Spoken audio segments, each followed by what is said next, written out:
Muy bien, pues vamos a empezar. ¿Qué tal? Buenos días, mi nombre es Ricardo Guerra. Yo soy el responsable de la Regional Norte en Allianz México para el área de estrategias patrimoniales y el día de hoy vamos a ver este tema que ven ahí en pantalla que dice ¿qué es un ETF? Los famosos Exchange Traded Funds. Vamos a revisar un poquito su estructura, vamos a entender desde la teoría qué son, por qué fueron creados, qué beneficios son los que nos dan. Y la intención de esta charla, pues es que al final, de entrada entendamos el vehículo que más promovemos, al menos en el producto patrimonial, Optimax Patrimonial, y que lo podamos transmitir a nuestros clientes, a nuestros prospectos, cuando luego ellos nos preguntan en qué tipo de inversiones nosotros basamos este tipo de estrategias. Y cuando les hablamos, hay veces que les decimos nada más, pues es un ETF, muchas veces los clientes o los prospectos, insisto, por pena no preguntan más y nada más se quedan como, ok, es un ETF, pero no entendieron lo que era un ETF, ¿no? Hay respuestas cortas que seguramente ustedes ya tienen dentro de su speech, pero la intención es que conozcan un poquito más a fondo de esta estructura. La verdad es que esta va a ser una charla muy corta, pero que lo entiendan por si también el cliente sí se anima a preguntarles un poquito más y a decirles, oye, ¿cómo funciona? O por qué fueron creados o cosas por el estilo. No nada más se queden con la respuesta de qué es que algunos que he escuchado que dicen, pues es un fondo que cotiza en tiempo real, ¿no? Entonces, no nada más quedarnos con esa respuesta, sino irnos un poquito más allá. Entonces, vamos a empezar. Y para entender lo que es un ETF, tenemos que entender otros conceptos. En estas pláticas que les damos, siempre empezamos con esta parte de conceptos porque más adelante son necesarias. Aquí empezamos con qué es un índice. Dice, un índice es una medida estadística y esto es bien importante que ustedes lo tomen en cuenta. Un índice es un intangible, es información simplemente.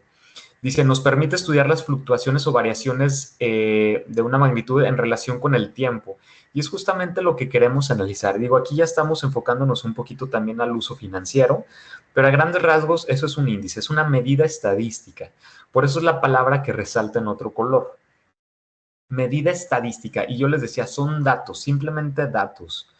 Ahora, ¿cuál es el concepto o qué conocemos nosotros por índice bursátil? Otra vez, las frases que están en negritas son las que nos van a dar la respuesta, pero dice, es un registro estadístico que trata de reflejar las variaciones de valor o la rentabilidad promedio. Lo voy a decir de otra manera. Un índice, ya hablando aquí meramente en temas financieros o de inversión, un índice bursátil, lo que me va a tratar de reflejar y para lo que fueron creados estos índices es para transmitirle a los inversionistas extranjeros cómo se está comportando el mercado bursátil o el mercado de las inversiones de ese país o de ese sector al que estamos tratando de analizar. No sé si me explico, porque un índice puede reflejar información o nos va a tratar de reflejar información y datos de distintas cosas. Puede ser de las inversiones de un país, puede ser de un sector en específico, de una región. Entonces, un índice lo que trata de expresarnos es eso. Más adelante vamos a ver cómo los índices bursátiles no están ponderados de forma equitativa o de forma, pues sí, de forma equitativa, creo que es la palabra correcta. O sea, si yo vamos a hablar de un índice bursátil aquí en México, el IPC de la Bolsa Mexicana de Valores. La Bolsa Mexicana de Valores como tal, es el organismo, no es gubernamental, por cierto, es una empresa privada, de hecho la bolsa cotiza en bolsa, pero es el organismo que presta este servicio para dar un seguimiento a las finanzas bursátiles, ¿no? O al mundo accionario, entre otros, porque obviamente también vamos a tener títulos de deuda, etcétera, etcétera. Pero la Bolsa Mexicana de Valores crea el IPC, ¿no? Es el índice de precios y cotizaciones. Este IPC lo que trata de reflejar es cómo está o qué tan atractivo es, insisto, en vista hacia los inversionistas extranjeros, qué tan atractivo es invertir en nuestro país. Entonces, el IPC, por ejemplo, agarra 35 empresas del mercado mexicano no las pondera de forma equitativa, pero lo que trata es de reflejarnos cómo se está moviendo el mundo bursátil aquí en México. Y entonces, a través de ese índice, los accionistas ya se pueden dar una idea. Por eso aquí lo que nos menciona el concepto de índice bursátil es esto. Dice, registro estadístico, porque recuerden que un índice es meramente datos, es información.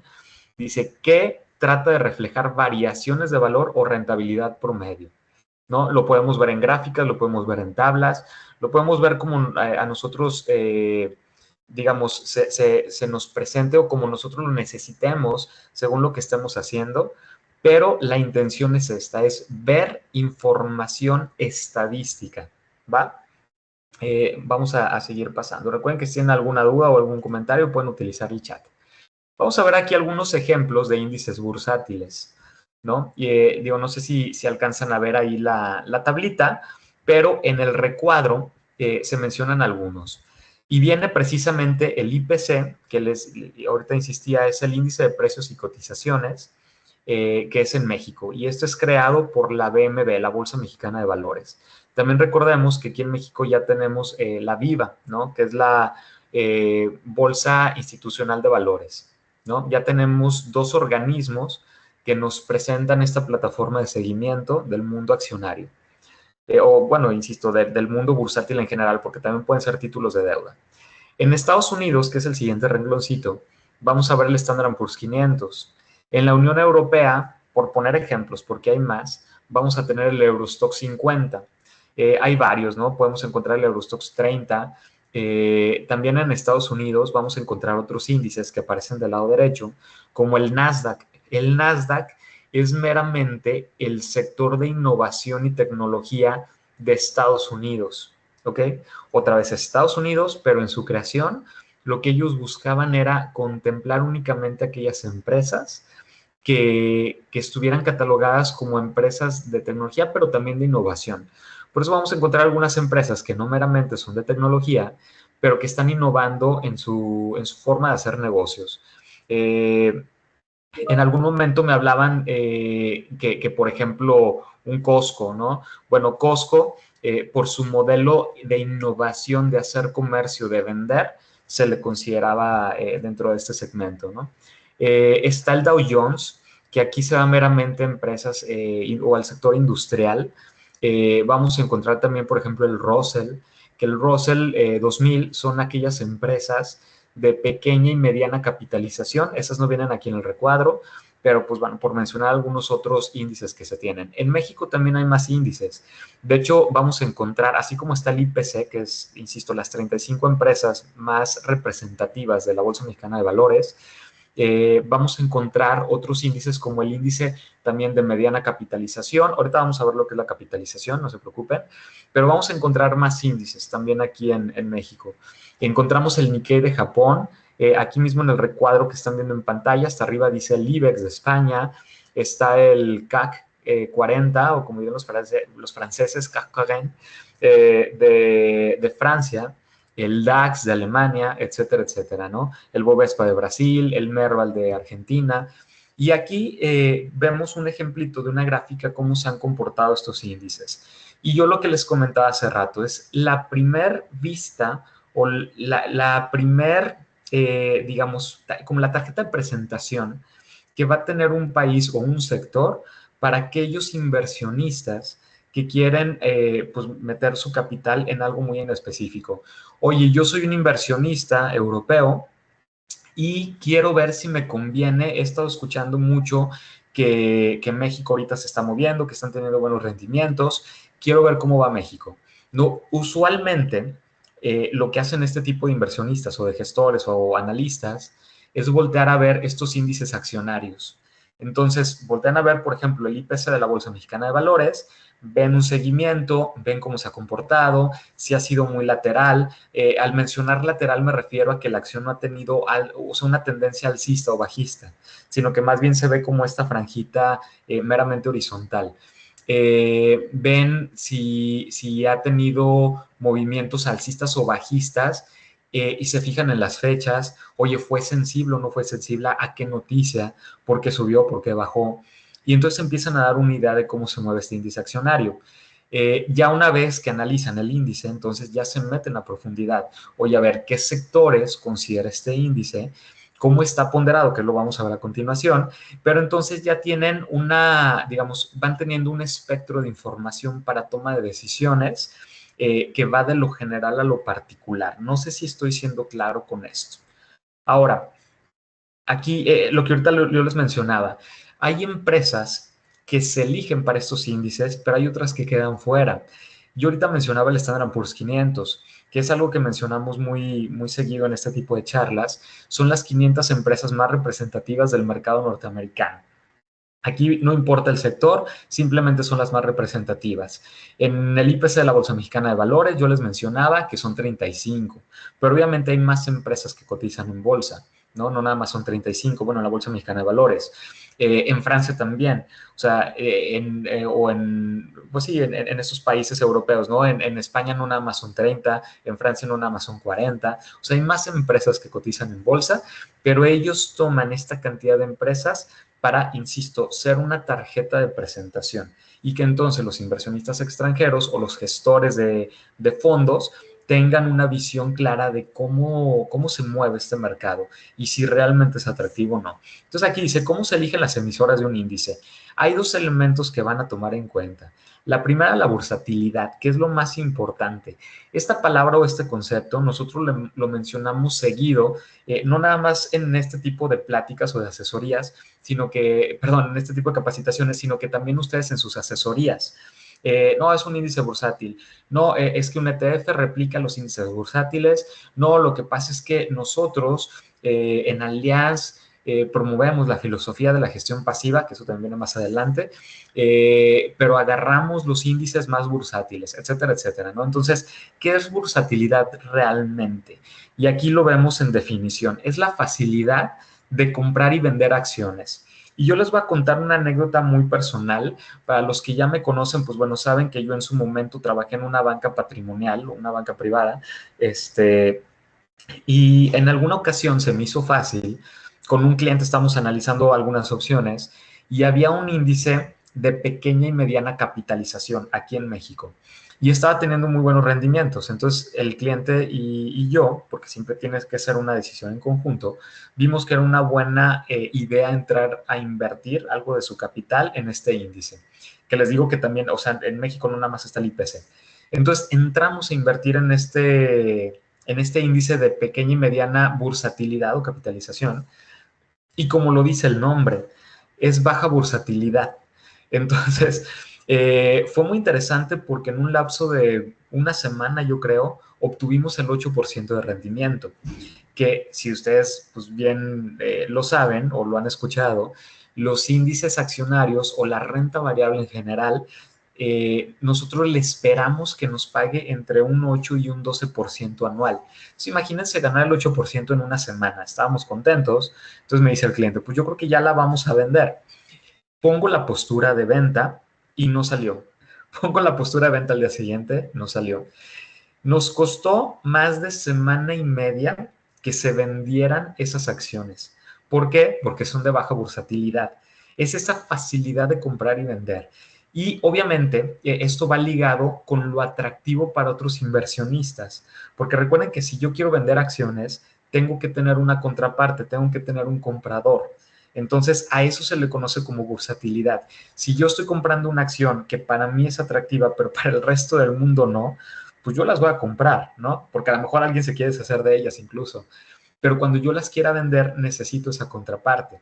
Si tengo suerte, la casa de bolsa con la que yo estoy trabajando, algún gestor o se les conoce como hacedor de mercados, ¿no? O market makers, me la va a comprar simplemente para darle movimiento al capital, ¿no? A los mercados bursátiles, que esa es la intención. Pero si no, yo me voy a quedar con esas acciones. Entonces es bien importante nosotros voltear a ver este concepto que es la bursatilidad.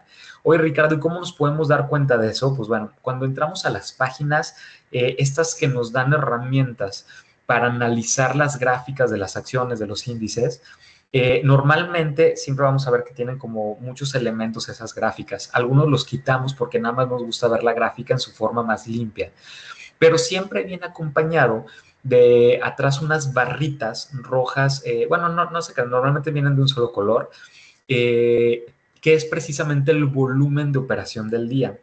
Nosotros podríamos darle seguimiento al volumen de operación que tienen estas acciones. Si nosotros vemos que sí tiene un volumen interesante, un volumen alto de acciones que están en operación cada uno de los días o por semana o por mes, ya nos podemos dar una idea. De todas formas, ya se clasifican, ¿no? Las mismas acciones en algunas otras páginas ya nos dicen, esta sí es de alta bursatilidad, de mediana bursatilidad o de baja bursatilidad. Pero esto es importante, este concepto es muy importante. Siempre vamos a tratar de voltear a ver las empresas o las acciones que emiten estas empresas que tengan mayor bursatilidad, porque son las que nos van a sacar menos sustos. Cuando yo la quiera comprar va a ser muy fácil comprarla, cuando yo la quiera vender va a ser muy fácil venderla. ¿Ok? Entonces, eso es importante. Digo, prácticamente lo que les acabo de contar es lo que dice ahí el parrafito, ¿no? La definición. La capitalización bursátil, que también ahorita yo lo mencionaba, pues es algo similar, nada más que aquí ya nos habla del valor de la empresa, ¿no? De hecho, hasta abajo viene así subrayado, es el valor de la empresa en bolsa. En el siguiente slide viene la explicación un poquito más visual, más matemática, pero a grandes rasgos, como lo dice aquí el texto, dice, la medida de una empresa o dimensión económica. Es igual al precio de la acción por el número de acciones en ese momento, porque recuerden que también las empresas pueden emitir nuevas acciones, ¿no? Cuando esto lo hacen, obviamente, pues bueno, se ajustan todos los precios de las acciones por obvias razones, y ahorita les va a hacer sentido con el siguiente slide, perdón. Aquí está. Y de repente se puso transparente el recuadro. Este es un ejemplo. Vamos a hablar ahorita de acciones mexicanas, ¿ok? No importa cuándo tuvieron estos precios, estas acciones, lo interesante o lo que nosotros tratamos de plasmarles aquí es cómo funciona esta información. Vamos a hablar de FEMSA, ¿no? Fomento Económico Mexicano S.A., empresa, por cierto, acá regia. Dice, en este momento, cuando se hizo esta tablita, había 35.577.090 acciones en circulación. ¿Ok? Estas son las que están en el mercado bursátil, en lo que conocemos como mercado secundario, etcétera, etcétera. ¿Ok? En ese momento también el precio o el valor de la acción era 167.23. Si nosotros multiplicamos estos dos conceptos, nos va a dar un nivel de capitalización de 5.949.556.761. Eso es prácticamente lo que hoy vale la empresa. ¿Ok? Ahora, obviamente, bueno, aquí nos da el tamaño de una empresa y ahora vamos a ver cuánto representa en el índice. O sea, esto que estamos viendo, este tamaño de empresa, ¿cuánto vale en el índice? Pues bueno, equivaldría a un 13.10%. ¿No? Aquí obviamente estamos tomando como si ya tuviéramos toda esta información de todo el índice accionario, en este caso el IPC de la Bolsa Mexicana de Valores, o si nada más fueran, vamos a suponer, estas acciones que tenemos aquí en pantalla, ¿no? 2, 4, 6, 8 acciones. Vamos a suponer que es un índice que nosotros creamos, se llama el índice Capacitación Allianz de las 10 de la mañana, ¿no? Yo así le quise llamar. Y entonces este índice considera a FEMSA, AMX, que es América Móvil, Grupo Financiero Banorte, Televisa, Walmart de México, Grupo México, Cemex y Alfa, ¿ok? Estas acciones o estas emisoras del índice que acabamos de crear en este momento tienen este número de acciones. América Móvil tiene más acciones en circulación que las que veíamos de FEMSA. Tiene 418.523.674 acciones en circulación, pero a diferencia de FEMSA, que las de FEMSA eran menos del 10% incluso, pero con un valor de 167 pesos, pues bueno, las de América Móvil, insisto, son más del, bueno, representa más de 10 veces, pero tienen un valor únicamente de 11.02 pesos. Por eso es que el nivel o el valor de capitalización de esta empresa o de esta emisora, pues también resulta siendo menos. Y tenemos el mismo ejemplo con Grupo Financiero Banorte, Televisa, etcétera, etcétera. Entonces, cuando ya tenemos este total, entonces ahora sí ya podemos sacar el valor representativo que tienen del índice las empresas. No sé si esto quedó claro, déjenme ver el chat a ver cómo venimos. Dice, ¿a partir de cuándo podemos tener los datos de las capacitaciones? Bueno, esto va a salir más adelante en la biblioteca. Dice, Nasdaq también hay transnacionales que no son de Estados Unidos. Cuando ya hay muchas empresas, a ver, esto es muy común. Hay empresas que pueden cotizar en ciertos países, pero obviamente tienen que hacer presencia, ¿ok? O sea, sí tienen que tener como una filial en el país para que puedan ser consideradas. Si no, se consideran en otros índices. Dice Giselle, ay, tal vez mi pregunta es muy básica, pero ¿es correcto decir que un ETF es un portafolio de inversión? Sí, no lo veo mal. Al final, más adelante vamos a ver la definición también de ETF como tal, pero entra dentro de lo congruente. Dice, según yo, referirte a un ETF como portafolio de inversión no es precisamente correcto, es una alternativa de inversión que puede formar parte de tu portafolio. Lo que pasa es que un portafolio realmente es una canasta de algo que tienes adentro, ¿no? Es algo que está englobando varios activos. Por eso realmente un ETF, pues, es algo similar. O sea, puede ser un fondo, puede ser una misma cartera. O sea, por eso yo ahorita les decía, entra dentro de lo prudente, ¿no? Como explicación. Pero bueno, vamos a seguir avanzando. Y ahora sí, justo para todos los que tienen esas dudas, aquí viene la definición. ¿Qué es un ETF, un ETF? Las siglas como tal significan eso que viene ahí en azul clarito, que dice un Exchange Traded Fund. Dice, son fondos de inversión que cotizan en bolsa como si fueran acciones. Eso es súper importante. Por eso al principio yo les decía que he escuchado gente, y no está mal que digan que son fondos de inversión que cotizan en tiempo real, porque los fondos de inversión como tal, los que conocemos, vamos a hablar aquí en México, fondos que operan, por ejemplo, un GBM, un Actinver, un Multiva, etcétera, etcétera. También los bancos comerciales tienen sus operadoras de fondos de inversión. Hay fondos de BBVA, de Banamex. Bueno, los de Banamex ya los compró BlackRock, etcétera, etcétera, ¿no? Santander. Esos fondos de inversión no cotizan en tiempo real. Cuando nosotros compramos una acción o un título, porque para diferenciarlos les cambian un poquito el nombre, cuando nosotros compramos un título de un fondo de inversión, se compran a precios de cierre. O sea, no importa si tú le hablaste a tu asesor de Santander y le dijiste, oye, cómprame una acción de tu fondo de renta variable y le hablaste a las 10 de la mañana o a la 1 de la tarde, no importa. Ellos ponen la postura de compra y se va a comprar a precios de cierre. ¿Qué quiere decir esto? Que todo lo que pasa en la bolsa de valores o bueno, en las acciones que considera este fondo de inversión durante el día, hasta el precio de cierre, se va a recalcular cuál es el valor del título de ese fondo de inversión y entonces ahora sí, pero es a precios de cierre. Y entonces ahora sí, señor cliente, tú me pediste que te comprara tanta cantidad de dinero o tanta cantidad de títulos, te va a costar X precio, ¿no? O va a tener un X costo, pero siempre al valor del cierre del día, ¿ok? O sea, bueno, al cierre de la bolsa de valores. Los ETFs sí cotizan en tiempo real. O sea, es algo similar, es como si fuera un fondo de inversión, porque tiene una canasta de acciones, ¿no? Que era lo que ahorita comentábamos, pero el ETF sí lo puedes comprar intradía. No es lo mismo que compres un ETF o un ETF ahorita a las 10:30 de la mañana o que lo compres a la 1 de la tarde, dependiendo lo que haya pasado en ese momento. Oye, es que hay un anuncio de la Fed a las 12 del día. Bueno, si tú compraste el ETF en la mañana antes del anuncio de la Fed, va a tener un precio. Si después del anuncio de la Fed hubo algo que se comentó que gustó o que no gustó a los inversionistas, va a tener otro precio y entonces ya lo vas a comprar a un precio distinto. Cotizan en tiempo real. Los fondos de inversión, no importa en qué momento pongas tu postura, siempre va a ser a precios de cierre. Hoy es que yo le hablé súper temprano a mi asesor porque quería evitarme las caídas del anuncio de la Fed. pues no importa, porque tú los fondos de inversión los compras a precios de cierre. Espero que haya sido claro esto. Dice, tienen como objetivo replicar el comportamiento de un índice. ¿Se acuerdan que al principio yo les decía que era súper importante entender estos conceptos de índice? Yo les decía que los índices accionarios, los índices bursátiles o un índice en general era información, es un intangible, es data, es un Excel, es una tabla, es una libreta, si ustedes quieren, es información.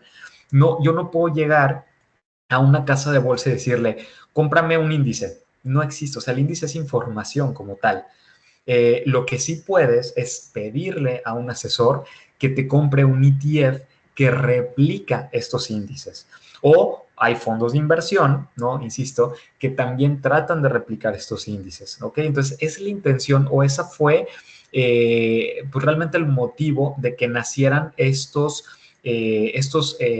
activos o estos productos, ¿no? Estos instrumentos de inversión. Por aquí en el chat alguien me dice, entonces el ETF toma el precio de cierre. No, eso lo toman los fondos de inversión. Insisto, los que pueden operar un Actinver, un Multiva, un GBM, etcétera, etcétera. Los ETFs sí son en tiempo real. O sea, si tú lo compras a las 10 va a ser un precio, si los compras a las 11 puede ser otro precio, ¿vale? Nada más que quede claro esto. Y vuelvo a lo mismo, o sea, el ETF, su intención es replicar el comportamiento de un índice. Vamos a encontrar que hay varias formas en las que los creadores de estos ETFs, que los vamos a ver al final, por cierto, utilizan para tratar de dar seguimiento a estos índices. No va a ser perfecto. Pero ¿por qué funciona esta estrategia o por qué es interesante? Imagínense que ustedes son un inversionista y quieren comprar el Standard Poor's 500, ¿ok? Tendrían que comprar 500 acciones. Eso es lo más importante. Y además, en su ponderación, ¿se acuerdan hace rato la tablita que veíamos? Que yo les decía que las acciones no tienen el mismo peso ponderado en los índices. O sea, hay empresas que van a valer, no sé, el 20%, hablando del IPC de la Bolsa Mexicana de Valores, ¿no? Hay algunas que pueden valer o pesar el 20% de 35.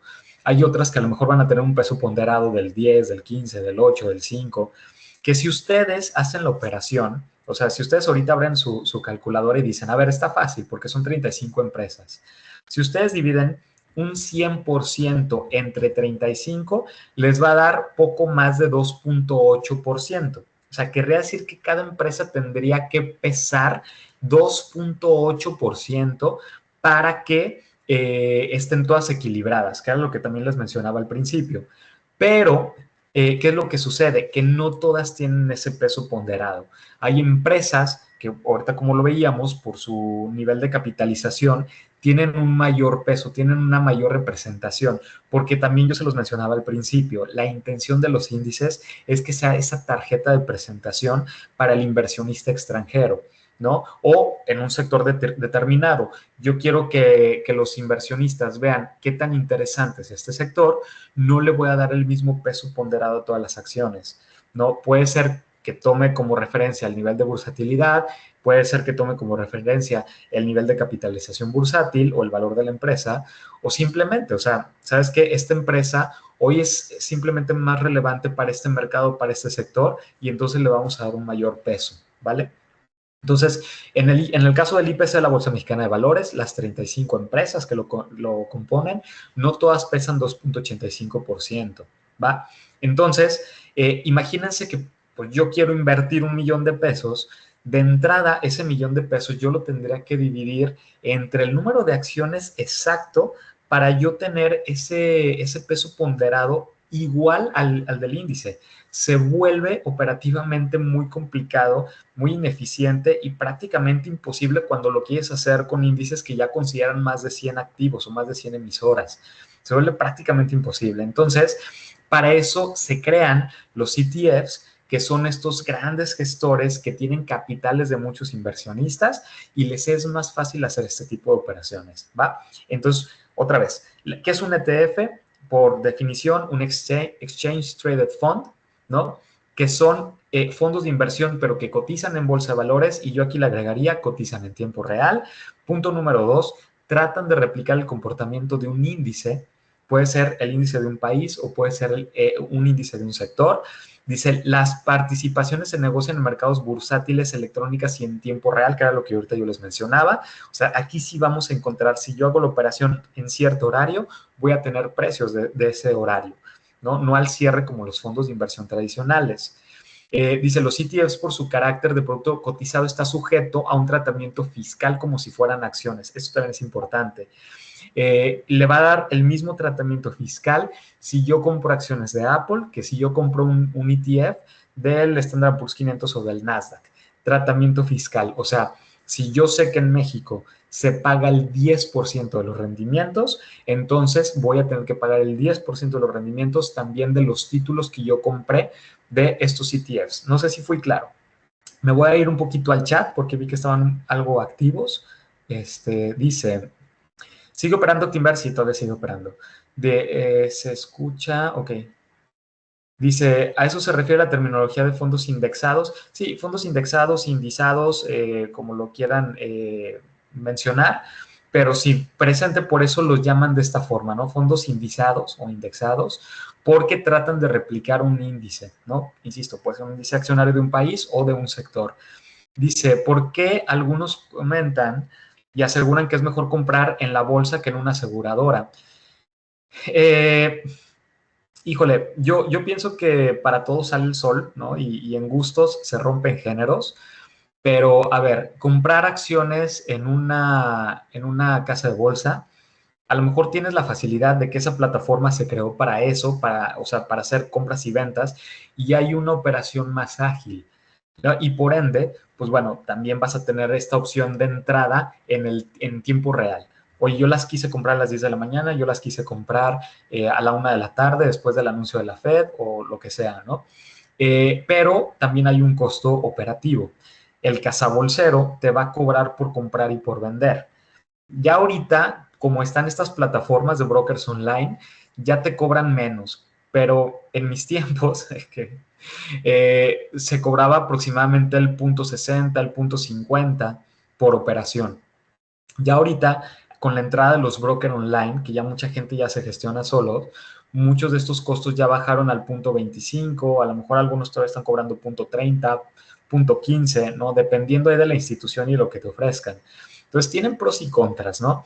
Y también cómo quieras invertir. Lo vamos a ver más adelante con la gestión activa y la gestión pasiva, ¿vale? Dice, ¿cómo se determina qué porcentaje de participación tiene cada empresa en el ETF? En el ETF es, bueno, me voy primero de atrás hacia adelante. Primero tenemos que ver cómo se determina el índice, que ya lo mencionaba anteriormente, ¿no? O sea, depende de la bursatilidad, o sea, qué tan fácil es de negociar una acción o del nivel de capitalización, qué valor tiene la empresa. Y entonces cuando tú sumas todas las acciones que componen un índice, les das un peso ponderado según el valor de capitalización. Eso depende según la estrategia que quieras seguir, quién está llevando la gestión de ese índice. Ahora, el índice es información, es data. ¿Qué va a pasar con el ETF? Va a tratar de replicarlo. Y aquí hay varias opciones, según el tipo de índice que queramos replicar, pero vamos a irnos por algo muy común. Yo quiero replicar el Standard Poor's 500, son 500 empresas. Va a ser una locura comprar las 500 empresas, porque como yo ahorita les decía, no todas van a tener el mismo peso ponderado. Entonces, a lo mejor el gestor va a decir, ¿sabes qué? Yo no voy a comprar las 500 empresas, voy a comprar únicamente, por decir algo, me lo estoy inventando, digo, este es un ejemplo mío, voy a comprar únicamente de esas 500 empresas las que tienen un valor de más del 1%. ¿Por qué? Porque no me voy a comprar una acción que pesa el 0.02% cuando yo sé que a lo mejor el movimiento que va a tener intradía es mínimo, ¿no? Entonces hay algunos gestores que dicen, para ser más eficiente, no voy a comprar las 500, voy a comprar nada más las que tienen un valor ponderado más interesante. Habrá otros gestores que dicen, yo sí tengo, yo sí puedo y yo sí quiero comprar las 500 empresas. Pero más o menos así deciden. Eso ya es la intención del creador de estos instrumentos, de estos ETFs, ¿no? Y acuérdense que la intención, como aquí lo menciona el punto número 2, es tratar de replicar el comportamiento de un índice. No va a ser exacto, pero van a tratar de hacerlo. En su momento, también aquí yo les platico otra historia. Yo llegué a colaborar bueno, un compañero mío se encargaba de hacer compras y ventas hace ya algunos ayeres, se encargaba de hacer compras y ventas para cuadrar el NAFTRAC, ¿no? Que el NAFTRAC es un ETF creado por Nafinsa, aquí en México, Nacional Financiera, que replica el IPC de la Bolsa Mexicana de Valores. Entonces, él, unos minutos antes, aproximadamente 15 minutos antes de que cerrara la Bolsa de Valores, era de nadie lo distraiga, porque él empezaba a ver cómo se habían movido las acciones en ese día y, por ejemplo, oye, yo necesito que América Móvil pese un 12% en el índice, pero ese día resulta que bajó el precio de la acción y vamos a suponer que todas subieron menos América Móvil. Entonces, por valor, el ETF ya no va a tener un 12% de América Móvil, ¿ok? En el índice sí, porque esa es información, esa es data, pero en el ETF ya no, porque ahí sí ya hay dinero de por medio, todas subieron, entonces todas ganan valor y América Móvil bajó. Entonces, este cuate, este ex compañero, lo que hacía es que todos los días él hacía esas compras y ventas para ajustarlos, ¿no? Ya les daban sus precios, etcétera, etcétera. 15 minutos antes empezaba a hacer estos cálculos, 15 minutos después todavía le permitían hacer estos movimientos para cuadrar este ETF que es el NAFTRAC. En México o aquí en el NAFTRAC era sencillo porque nada más eran 35 empresas. Pero vuelvo a lo mismo, imagínense 500 empresas, se vuelve más complicado. Por eso es que también van a escuchar algunas personas que dicen que ya lo hacen de forma automatizada, que ya programan algunos robots, etcétera, etcétera, ¿no? Porque ya con más acciones, pues ya se vuelve más complejo. Pero así es como funciona, ¿vale? Dice, o sea que no todos los ETFs están compuestos iguales, no necesariamente. Y es más, ustedes pueden ver ahí las diferencias. Hay varios ETFs que tratan de replicar el Standard Poor's 500, ¿no? Vamos a tener el de BlackRock, que es el IDV, o I latina VV. Vamos a tener el de Vanguard, que si no me equivoco es V y doble O. Vamos a tener los de Spider, que es SPX. Perdón, SPY, etcétera, etcétera. O sea, vamos a tener varios ETFs que replican el Standard Poor's 500. Y pueden tener, porque depende de cada gestor, aquí acabo de decir nada más tres, acabo de decir BlackRock, Vanguard y Spider, y pueden tener distintas estrategias. Incluso también pueden tener distintos costos de operación, ¿no? Porque tiene que haber un costo, obviamente, implícito por yo tener que hacer toda esta gestión y todos estos movimientos, estas compras y ventas, para pagar, obviamente, los sueldos de las personas que me están ayudando con esto, para pagar una plataforma electrónica que me permita hacer estas operaciones, estos ajustes, estos análisis. Entonces, hay costos, algunos fijos, algunos variables. Obviamente, estos gestores pues también van a tener a su broker. Entonces, hay una serie de cosas. Es algo muy complejo, pero ellos nos lo facilitan precisamente a nosotros. Y por ende, vamos a ver que no todos estos ETFs, aunque tratan de replicar el Standard & Poor's 500, no todos van a tener los mismos rendimientos diarios. Se van a tratar de mover muy similar, porque esa es su tarea, tratar de replicar un índice. Pero hay algunos que algún día a lo mejor uno fue más eficiente que el otro, tuvo un poquitito más de rendimiento que el resto, a lo mejor al día siguiente también es el que más cae, puede haber ligeras diferencias, ¿vale? Entonces, pero eso se vuelve muy interesante, ¿no? La gestión de los ETFs. Vamos a seguir avanzando y ahorita sigo con las preguntas. ¿Cuáles son las ventajas de un ETF? Yo creo que ya las estuvimos mencionando durante la charla. La primera es la diversificación.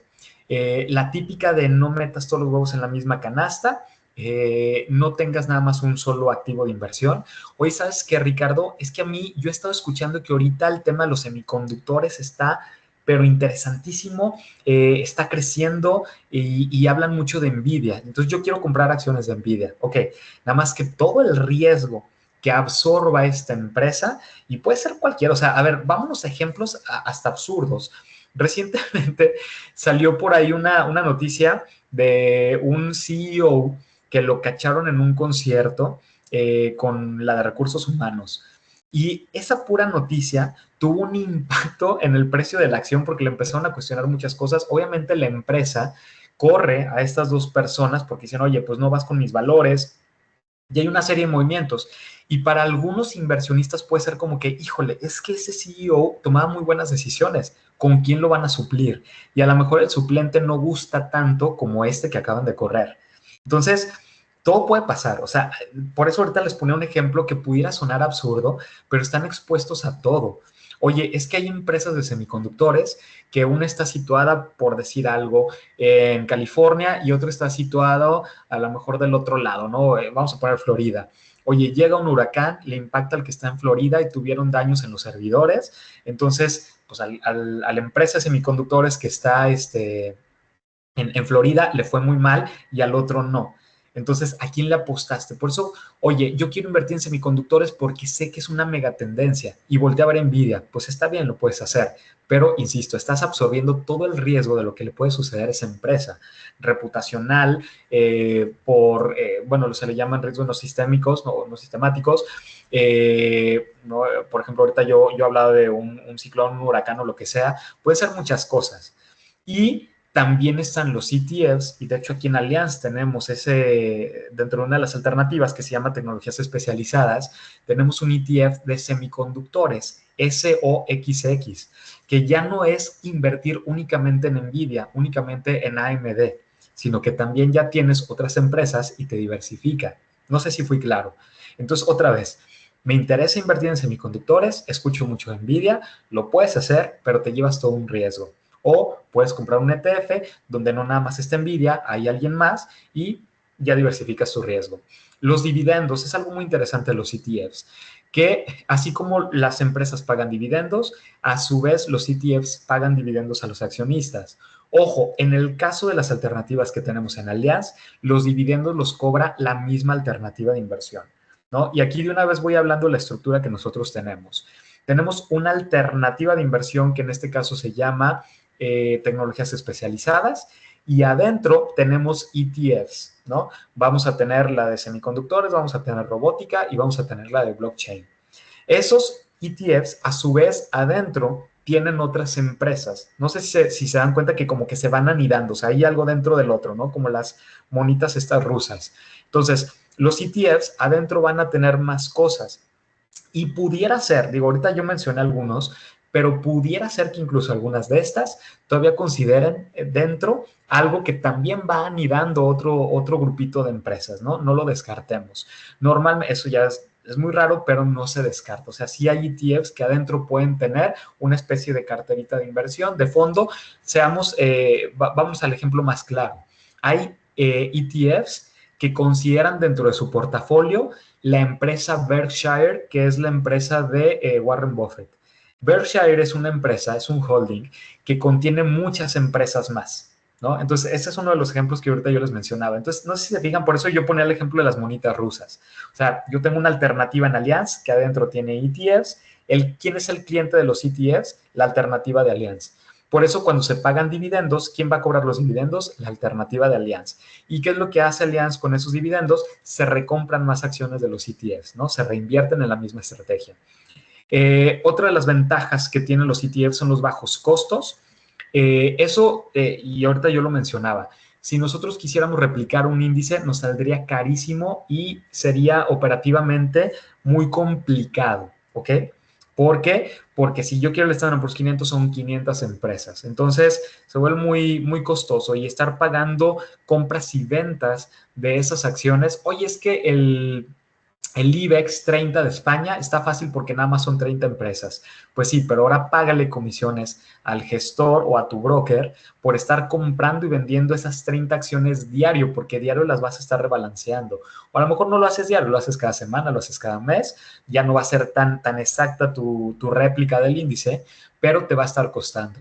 Y los ETFs hacen ya estos movimientos, pero a ti como inversionista te sale más barato cuando tú compras una acción o un título de un ETF, porque esos movimientos ya vienen en el costo implícito, pues el costo operativo del ETF, pero te sale más barato que tú estar haciendo compras y ventas. La transparencia. Tú le puedes dar seguimiento. De entrada son acciones que pues, ya son públicas, ¿no? Entonces ya tenemos toda la información de estas acciones en cualquier página, incluso ellos las tienen que publicar, etcétera, etcétera. Pero aparte, los ETFs como también cotizan en bolsa, también se consideran como un elemento público y entonces nos tienen que mostrar toda la información. Y por eso si nosotros entramos a una página como BlackRock, vamos a encontrar todos los documentos que componen o que nos dan la información de las reglas del juego, etcétera, etcétera, de estos instrumentos. Eficiencia operativa, bueno, pues ya lo mencionaba, ¿no? El no tener que estar haciendo rebalanceos tan seguido. Y la accesibilidad. ¿Por qué? Porque si yo hoy quisiera comprar acciones de Google, pues el precio es bastante elevado y curiosamente hoy, por ejemplo, comprar una acción del IBB, ¿no? Que es el ETF de BlackRock del Standard Poor's 500, es más barato en pesos que una acción de Google, ¿no? Entonces, Google, pues bueno, es nada más una empresa, una acción del IBB es ya algo diversificado. Entonces, otra vez, para las personas que quieren comprar un mucho, o sea, una canastita de acciones, pues le vas a tener que invertir bastante y el ETF, el precio de los títulos, sale más barato, ¿va? Ahorita me voy a las preguntas, nada más para seguir avanzando. Y ahora sí llegamos a lo que es la estrategia activa contra la pasiva o la gestión activa y la gestión pasiva. Y esto es importante que lo entendamos porque de aquí sale el por qué Allianz toma esta filosofía de la gestión pasiva en nuestras inversiones. De entrada ya es una tendencia, o sea, es algo que ya se están dando cuenta muchos inversionistas que termina siendo más eficiente. Por lo que yo les decía, estar comprando y estar vendiendo, vas a exponerte a algunos riesgos que vienen más adelante. Pero bueno, a grandes rasgos, ¿qué es la gestión pasiva y la activa? Dice, la inversión activa o la gestión activa se centra en adoptar una postura frente al mercado y tratar de vencerlo. ¿Qué quiere decir? Yo voy a estar tratando de comprar y vender y les platico otra vez mis experiencias cuando yo trabajaba en banca patrimonial. Nosotros siempre comparábamos contra el índice y es como lo normal, o sea, decirle al cliente, a ver, yo te hice una inversión, yo te compré ciertas acciones o algunos fondos de inversión, incluso lo que sea necesario. A lo mejor te hice hasta una diversificación con renta fija o lo que sea. Pero yo le decía a mis clientes, durante el año tuvimos un rendimiento, vamos a ponerle, del 18%. Y ese mismo periodo, el índice accionario de México, hay que compararlo siempre contra un benchmark que sea similar. Vamos a suponer que yo le compré puras acciones mexicanas. Entonces yo le decía, el índice accionario en México en este mismo periodo pagó el 15%. Yo fui más eficiente con mi estrategia, ese diferencial del 3%. ¿Ok? A eso se refiere la gestión activa. Mis compras y ventas de acciones o el elegir algunas acciones sí y otras no, yo trataba de ser más eficiente. Lo que se ha observado, y fíjense, en esta presentación no lo tenemos, pero lo tenemos en otro material, hemos visto estos análisis que se han hecho a nivel global, sobre todo en Estados Unidos, de qué tan eficiente ha sido la gestión activa versus la gestión pasiva. Y se han dado cuenta que la mayoría de las veces la gestión pasiva termina siendo mejor que la gestión activa. ¿Por qué? Porque entra el error humano, entra el sesgo. Somos humanos, somos personas. La semana pasada se dio la charla de psicología del inversionista. Si no la vieron, traten de entrar a las que tenemos grabadas. Y ahí mencionamos cómo el inversionista, pues al final del día somos personas, somos humanos y estamos expuestos a un sesgo por emociones o por experiencias.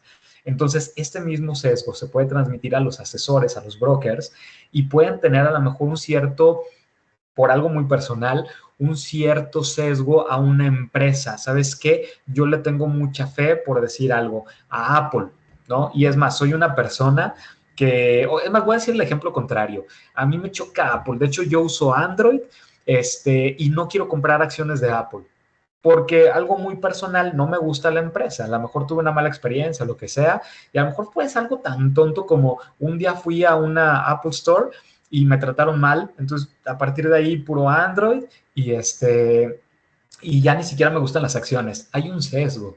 ¿Y qué tal que el cliente se pudo haber visto beneficiado por haber comprado acciones de Apple? ¿Sí me explico? Entonces, siempre puede haber ese riesgo, ese sesgo de la persona, el riesgo humano, insisto, viene más adelante. Pero la gestión activa o la inversión activa es esto que acabamos de leer. Trata de hacerle frente al mercado y trata de ganarle en rendimientos. Dice, es fundamental aprender a gestionar el riesgo y el dinero en forma efectiva. Es prácticamente la mentalidad que se tiene en este tipo de gestión. Simplemente yo le tengo que ganar al mercado. ¿Qué pasa con la gestión pasiva? Dice, busca seguir. Antes era, quiero hacerle frente y le quiero ganar al mercado. Aquí es, lo voy a seguir, lo voy a acompañar. Y por eso la gestión pasiva va muy de la mano con esta teoría que no sé si la han escuchado, la teoría de los mercados eficientes. La teoría de los mercados eficientes lo que habla es que no hay nada, precisamente nada más eficiente, que ya el sí invertir en un índice accionario. Y tiene una cierta lógica. Estos señores que se encargan de analizar y de gestionar los índices son unos genios, obviamente toman muchísimas tesis, muchísimo análisis, hacen una labor impresionante, no es una persona, es todo un comité. Entonces, imagínense eso, es todo un comité de expertos que se respaldan de tesis, que se respaldan de información, de técnicas, de estrategias, de instrumentos tecnológicos, versus un broker que está en alguna casa de bolsa, llámenle como le quieran llamar, puede ser JP Morgan incluso, pero es un comité con muchas herramientas, con mucho capital, con muchos instrumentos, con mucha información, versus una persona que ojalá tenga el tiempo para también tener todas esas, pues sí, toda esa información, toda esa data. Entonces, prácticamente lo que dicen los que son pro gestión pasiva es eso, dicen, oye, pues la teoría de mercados eficientes, pues prácticamente también lo que me dice es eso, ¿no? O sea, hay muchos más elementos, más herramientas que hacen que estos índices accionarios pues se mueven de la mejor forma. Además, como yo les decía hace rato, si sabemos qué es la tarjeta de presentación, si sabemos que muchos gestores por irse ya a la fácil dicen, yo quiero invertir en Alemania, pues volteo a ver el DAX, ¿no? Y ya voy a invertir meramente en esas acciones. Entonces, se vuelve un poco más eficiente, pero no le trato de ganar, mejor trato de seguirlo. Confío en que los índices ya se manejan, se gestionan de una forma eficiente y mejor yo los acompaño. Así de sencillo. Dice, busca seguir el comportamiento de un determinado mercado. Si el mercado sube, el portafolio sube. Si el mercado baja, pues también el mercado baja, ¿no? Entonces, prácticamente es esto. Y aquí lo que yo les decía, dice, eficiencia al replicar sin intentar superar. Punto número 1, dice, no pagar expertos ni los errores de los expertos. Eso es súper importante. O sea, ya no le pagas a ese broker de casa de bolsa para que te haga esta gestión de compras y ventas y además tú no tienes que pagar los errores que esa persona cometa. Lo que yo ahorita les decía del ejemplo de Apple, ¿no? Tuve una mala experiencia en la App Store, ya me caen gordos los de Apple, no odio la manzanita y lo que sea, y empiezo a comprar puro Android, y mi cliente me dice, oye, cómprame empresas tecnológicas, sí, pero te va a comprar todas menos Apple, y resulta que Apple de repente tiene una subida impresionante y yo me quedé fuera. O yo soy pro Nvidia y no me gusta AMD o AMD, y el subidón que se dio hace unas semanas de 30, 40%, no sé cuánto fue, ya me lo perdí por un sesgo personal. Entonces, este primer punto lo que dice es eso, no le vas a pagar a un experto y tampoco vas a pagar los errores de ese experto, ¿vale?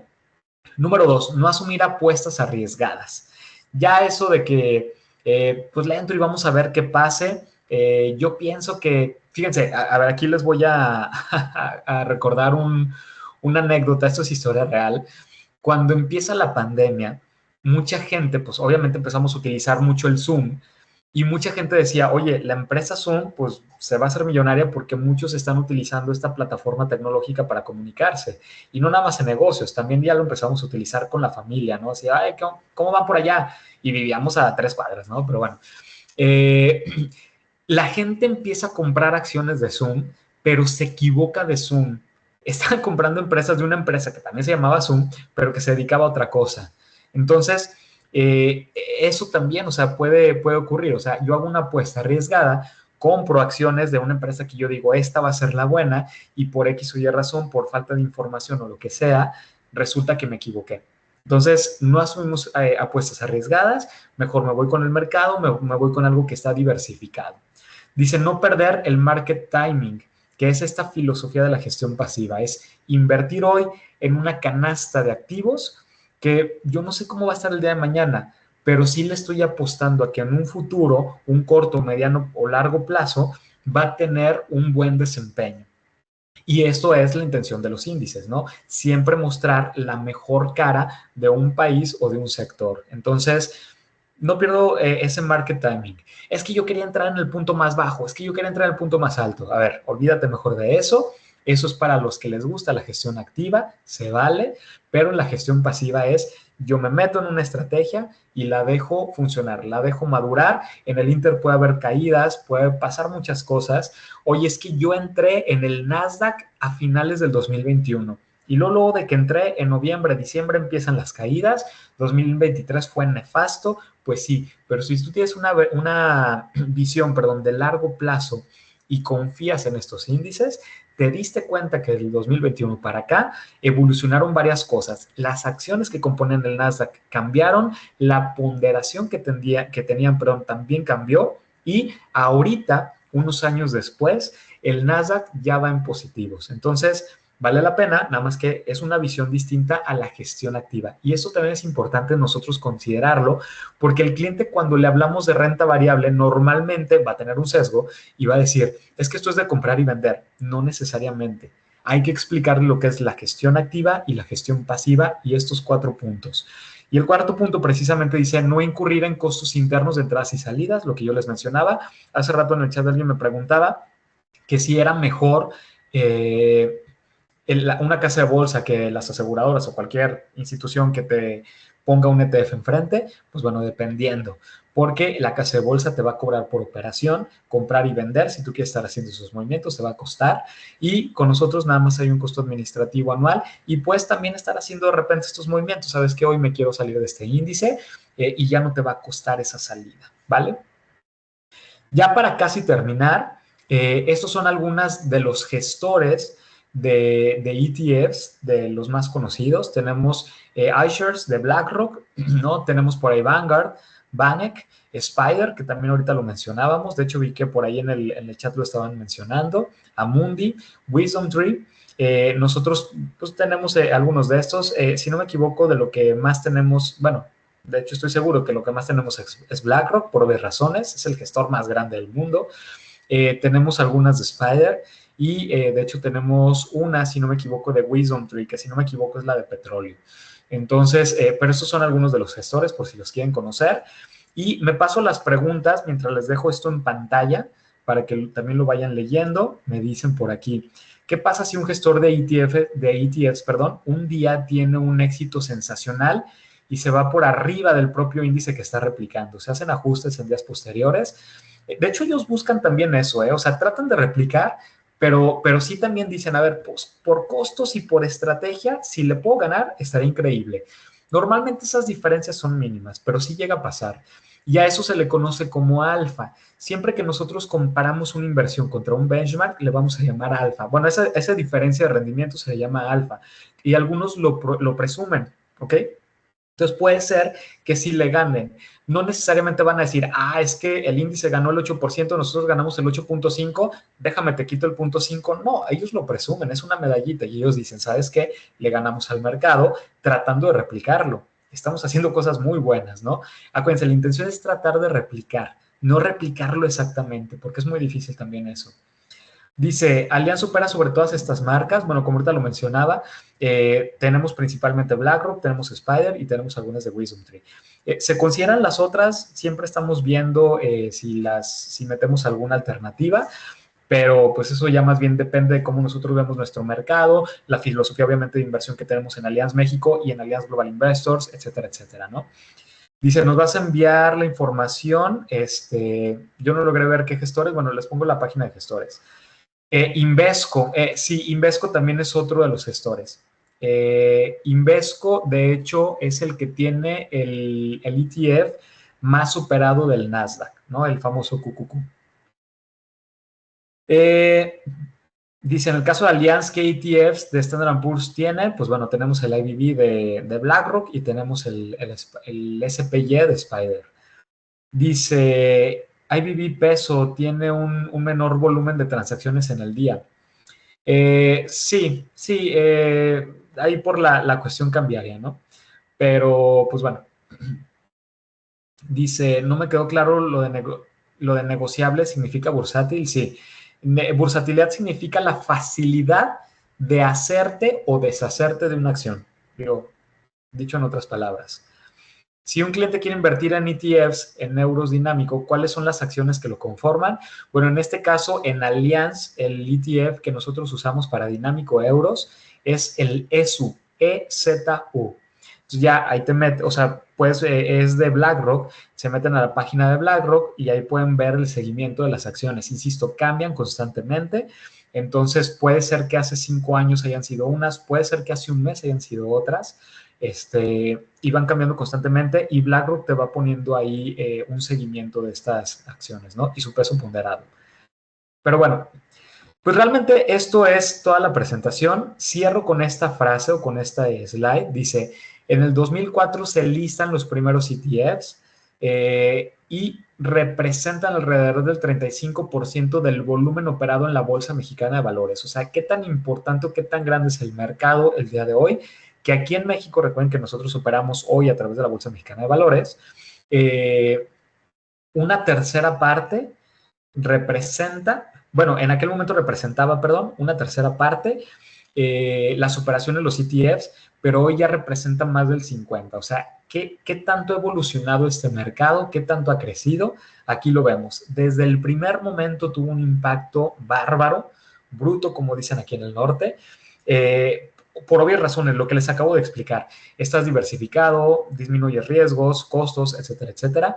Y el día de hoy, ya que la gente se empieza a dar cuenta que la gestión activa es complicada y que no siempre se le gana, y sobre todo en años negativos, también la gestión activa le va muy mal y la gestión pasiva tiende a ser un poquito más bondadosa. Entonces, pues bueno, por eso también tienen digamos, como este atractivo. Y aquí lo que les mencionaba, el ETF más superado en el mundo es el IBD, que nosotros lo tenemos en el dinámico dólares, es el Standard Poor's 500, pero en México es el NAFTRAC, evidentemente, ¿no? Que es el índice que replica el IPC de la Bolsa Mexicana de Valores.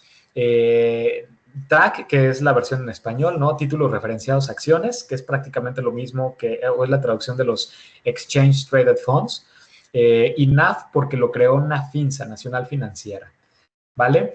Hoy existen en el SIC, recuerden que el SIC es el Sistema Internacional de Cotizaciones, es como esta plataforma en la que varias empresas pues sí, se listan o se inscriben para que de cualquier parte del mundo te puedan comprar tu acción, aunque no estés listado en ese país. O sea, si Facebook, por ejemplo, tiene su base en Estados Unidos, pero yo quiero que los europeos me compren, entonces Facebook se tiene que listar en el SIC, ¿vale?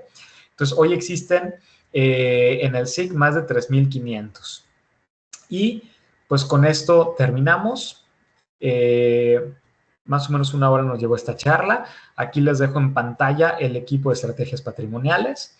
En zona centro, pues Marco, Jorge y Tere. En norte, un servidor, Ricardo Guerra. En Bajío, Diana Aguilar. En occidente, Toño, Antonio Hernández. En oriente, Julia o Ana Julia. En sureste, el buen Beto, José Monterrosa. Y nuestro subdirector del área de soluciones patrimoniales, por eso lo ponemos como nacional, es Fernando Nosti. Espero que les haya gustado y por mi parte sería todo. Muchísimas gracias.